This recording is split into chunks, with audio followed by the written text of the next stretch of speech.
Tajikistan में पुरातत्वविदों को एक नदी के किनारे बेहद पुराना चट्टानी आश्रय स्थल मिला है, जिसको लेकर विशेषज्ञों का कहना है कि शायद इस आश्रय का इस्तेमाल लगभग 1,50,000 से 20,000 वर्षों पहले तक हमारे उन प्राचीन और शुरुआती आधुनिक रिश्तेदारों द्वारा एक विश्राम स्थल के रूप में किया जा रहा था, जो मध्य एशिया के पहाड़ों से होकर यात्रा कर रहे थे।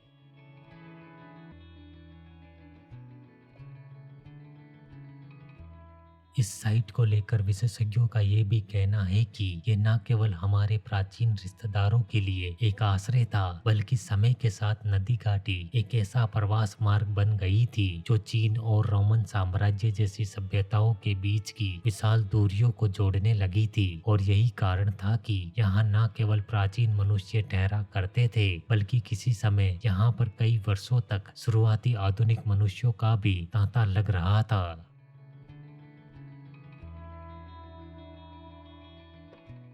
विशेषज्ञों का कहना है कि हमारी टीम ने वर्ष 2023 में जेरोफसा नदी की एक छोटी शाखा के किनारे पर मौजूद हवजेक नामक साइट की खुदाई शुरू की थी। इस खुदाई में टीम को सावधानी पूर्वक तराशे गए विभिन्न पत्थर के कई औजार मिले थे और साथ ही साइट पर जानवरों की हड्डियां और आग के इस्तेमाल के सबूत भी मिले हैं, जैसे लकड़ी का कोयला और जले हुए चकमक पत्थर। साइट पर खुदाई में मिली चीजों के निष्कर्षों से पता चला है कि लगभग 1,50,000 से 20,000 वर्षों पहले तक इस जगह पर आगंतुकों का तांता लग रहा था।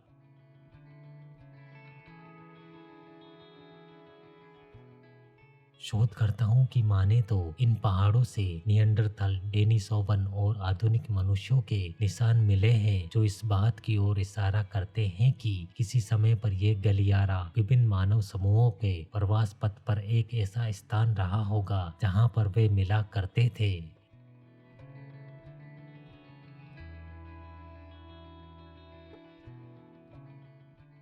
विशेषज्ञों का कहना है कि जेरोफसा नदी घाटी का ये गलियारा संभवतः अफ्रीका से एशिया की यात्रा करने वाले हमारे शुरुआती रिश्तेदारों की सहायता किया करता था, और ये खोज मध्य एशिया में प्राचीन मानव इतिहास को समझने की दिशा में एक महत्वपूर्ण कदम हो सकती है, जो हमें बताती है कि मध्य पुरापाषाण काल के दौरान विभिन्न मानव प्रजातियों के बीच कैसे बातचीत हो रही थी।